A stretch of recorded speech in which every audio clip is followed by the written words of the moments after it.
Students, मैं परमेश दीक्षित। आज हम आपको पढ़ाएंगे क्लास 12th की मैथमेटिक्स की एक्सरसाइज 6.1 का क्वेश्चन नंबर 14। इम्पोर्टेंट क्वेश्चन है, ध्यान से समझ के करेंगे तो बहुत ईजी है। क्या कह रहा है, एक पाइप से, अब देखो, एक पाइप से रेत 12 सेमी क्यूब पर सेकंड की दर से गिर रही है।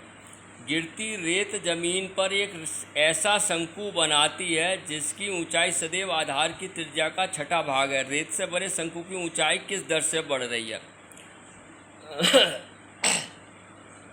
तो इसको करने के लिए क्या करेंगे, ध्यान से देखेंगे आप लोग। एक पाइप है, कोई पाइप है, मान लो पाइप ही है। पाइप तो बेलनाकार होता है। बेलनाकार पाइप से कोई रेत गिर रही है।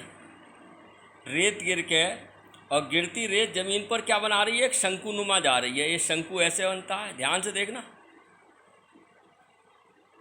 शंकु बना रही है। एक पाइप से रेत गिर रही है और वो शंकुनुमा बना रही है, रेत का बना दिया, ठीक है, जिसकी ऊंचाई सदैव आधार की त्रिज्या रहती है। माना आयतन कितना मान लो, माना आयतन मान लो v, ठीक है। माना बालू के शंकु का आयतन कितना मान लें? v मान लें, ठीक है।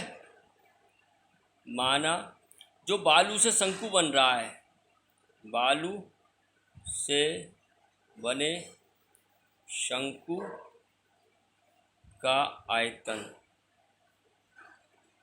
v है। पाइप पे से रेत निकल के फिर शंकु बन गया, पाइप का तो काम खत्म हो गया ना यहाँ पे। अरे पाइप से रेत निकली तो बेलनाकार से कोई मतलब नहीं है, हमें शंकु। अब देखो, गिरती रेत जमीन पर एक ऐसा शंकु बनाती है जिसकी ऊंचाई, माना ऊंचाई मान लो कितनी है, शंकु की ऊंचाई मान लें h, तथा त्रिज्या कितनी मान लें? स्मॉल r, ये 10वीं में किया है आपने, बराबर r है, ठीक है। अब दिया है, सबसे पहले तो दिया क्या है बच्चों, एक पाइप से रेत 12 सेमी क्यूब यानी dv/dt सेकंड टाइम का मात्रक होता है, तो कितना, 12 सेंटीमीटर क्यूब पर सेकंड। ये आपको समझ में आ गया होगा भली बात से। सेमी क्यूब आयतन का होता है तो हमने dv लिखा है, सेकंड टाइम का तो dt लिखा है, समझ रहे होंगे। ये हमें दिया है, ठीक है, ये हमें दिया है प्यारे बच्चों। अब हम बात करते हैं जिसकी ऊंचाई सदैव त्रिज्या का छठा भाग है। अब देखो, शंकु की ऊंचाई कितनी है?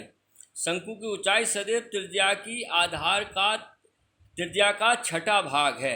ये बात आप समझ रहे होंगे। जिसकी ऊंचाई कितनी है सदैव, यानी कि r बराबर कितना होगा, 6h, ऐसे लिख सकते हैं।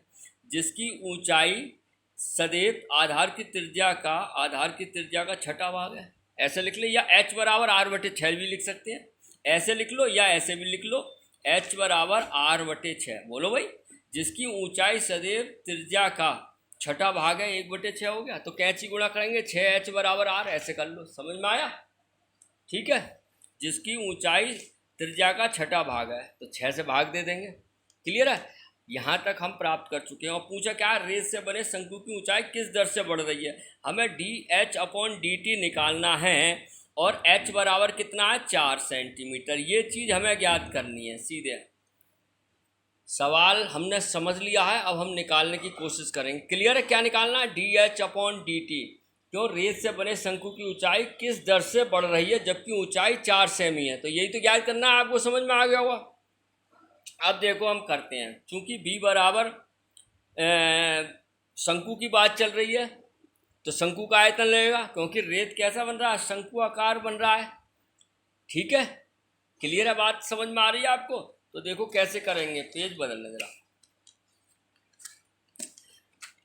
अब हमें जो दिया था, चूंकि अब आते हैं क्वेश्चन पे, देखो, चूंकि हमें दिया था dv/dt बराबर कितना दिया था भाई, 12 दिया था, देखो 12 सेंटीमीटर क्यूब। अब b का मान रख दो, d/dt। b किसका, शंकु का आयतन, शंकु की बात चल रही है, 1/3 πr² होता है शंकु का आयतन, बराबर 12। अब इसका अपलन कर दो, t के सापेक्ष हो रहा है, देखो। अब यहाँ पे एक काम करो, अब इसका प्रयोग, यहाँ पे दो वेरिएबल मिलेंगे, r और h मिल रहे हैं, तो या तो r में बदल लो सवाल या h में बदल लो, ठीक है। अब हमें निकालना क्या है, D H upon D T, तो आर की जगह रख दो एच का मान। तो आर बराबर कितना है 6h, देखो ये है आर बराबर 6h रख देंगे तो कितना आ जाएगा D upon D T 1/3 pi R का मान है 6h का होल स्क्वायर, एच बराबर 12। ध्यान से देखना, तो यानी कि 1 डी अपॉन डी टी बराबर 1/3 पाई 6 का वर्ग 36, एच का एच स्क्वायर और एक एच मिल के एच क्यू हो गया बराबर 12। समझ में आया हुआ। डी अपॉन डी टी बहुत सरल सवाल है। 3 से काट दो, 3 नेम 36, 3 नेम 36 नहीं 12 3 36, तो 12 आ गया ऊपर। 3 नेम तो 27 होता, 3 कौन 3, 3 दूनी 6 12 पाई एच क्यू। बोलो भाई, बराबर नहीं है इंटू है और बराबर 12। समझ में आया। देखो इंटू है डी अपॉन डी टी 1/3 पाई 36 एच क्यू, 3 से काट दिया 12 बार कटाइए। अब इसका अपलन 30 के सापेक्ष हो रहा है, कर दो एच का, तो कितना आ जाएगा 12 3 36 पाई एच स्क्वायर। लेकिन यहाँ क्या आएगा D H upon D T, क्योंकि हमें D H upon D T तो निकालना था बच्चों। देखो D H upon D T, इसीलिए हमने आर की जगह एच का मान रखा, आर स्क्वायर की जगह एच है, आर बराबर 6h रखा नहीं रखा, तो ये बराबर कितना हो गया 12 का कितना हो गया 0, 12 का अपकलन कितना हो गया 12 ही रहेगा, सॉरी 12 ही रहेगा। ये तो इसका अपकलन तो यहाँ चिन्ह था, यहाँ से यहाँ तक ही तो इम्प्लीमेंट हो रहा है ये, ठीक है 12। क्लियर है, यहाँ तक समझ में आया आपको। अब D H upon D T बराबर कितना आ जाएगा प्यारे बच्चों 12 बटे, गुणा वाली चीज़ कहाँ आती है भाग में,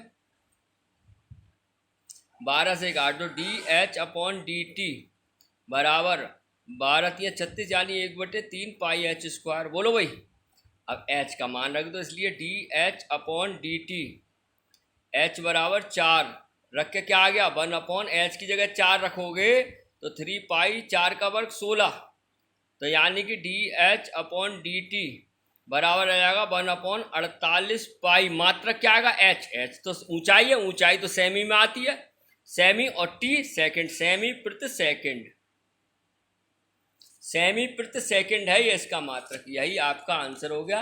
चेक कर रहे हैं आंसर, यही होगा, देख लेना। आशा है आपको समझ में आया होगा। ठीक है, हमने बेटे डी अपॉन डी टी लिख के बी का मान रख दिया और यहाँ अपकलन किया 12 3 36 pi H square D H upon D T बराबर 12।